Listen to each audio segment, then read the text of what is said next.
আপনারা কি মনে করেন আপনার গুনাহ অনেক বেশি? আজ শুনুন এমন এক ভয়ঙ্কর খুনির গল্প যে ১০০ মানুষকে হত্যা করার পরও আল্লাহর অসীম রহমতে জান্নাতে গিয়েছিল। বনি ইসরায়েলের যুগে এমন এক ভয়ঙ্কর লোক ছিল যার নাম শুনলে মানুষ ভয়ে কাঁপত। তার পেশাই ছিল মানুষ খুন করা। সে একে একে ৯৯ জন মানুষকে হত্যা করেছিল। কিন্তু মানুষের হৃদয় তো এতগুলো খুনের পর হঠাৎ একদিন তার মনে গভীর অনুশোচনা জাগল। তার মনে হল, আমি এসব কি করছি? আমার কি আসলেই কোনো ক্ষমা নেই? সে সিদ্ধান্ত নিল সে তওবা করবে, নিজের এই অন্ধকার জীবন থেকে ফিরে আসবে আলোর পথে।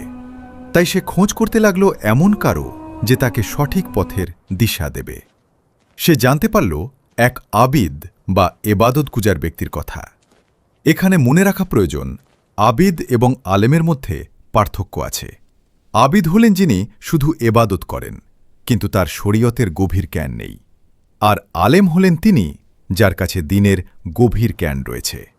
তো সেই খুনি লোকটি তওবার আশায় প্রথমেই সেই আবিদের কাছে গেল নিজের মনের আকুতি নিয়ে। লোকটি সেই আবিদকে গিয়ে খুব কাতর স্বরে জিজ্ঞেস করল, আমি জীবনে ৯৯টা মানুষকে হত্যা করেছি। আল্লাহ কি আমার মতো ভয়ঙ্কর পাপীকে ক্ষমা করবেন? আবিদ এই কথা শুনে রীতিমতো চমকে উঠলেন। তিনি রাগের মাথায় বললেন, কি? তুমি ৯৯টা লোককে খুন করেছ? আল্লাহ সুবহানাহু ওয়া তাআলা কিছুতেই তোমাকে ক্ষমা করবেন না। এই কথা শোনার পর লোকটির মাথায় রক্ত উঠে গেল। তার কাছে মানুষ হত্যা করা তো একেবারে পানির মতো সহজ ছিল। সে ভাবল, যখন ক্ষমাই পাব না, তখন আর একে বাঁচিয়ে রেখে কি লাভ? সে রাগের বশবর্তী হয়ে চোখের পলকে সেই আবিদকেও খুন করে ফেলল। এবং এভাবেই তার হাতে খুন হওয়া মানুষের সংখ্যা ৯৯ থেকে ১০০-তে পূর্ণ হল। কিন্তু ১০০টা খুন করার পরও তার ভেতরের অনুশোচনা কিন্তু মরে যায়নি। তার অন্তরের ভেতর কোথাও না কোথাও একটু হলেও ভালোত্ব লুকিয়েছিল।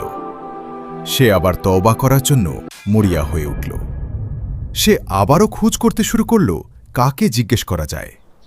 এবার সে খোঁজ পেল এক প্রকৃত আলেমের, যিনি শুধু এবাদত গুজারি নন, বরং গভীর জ্ঞানের অধিকারী।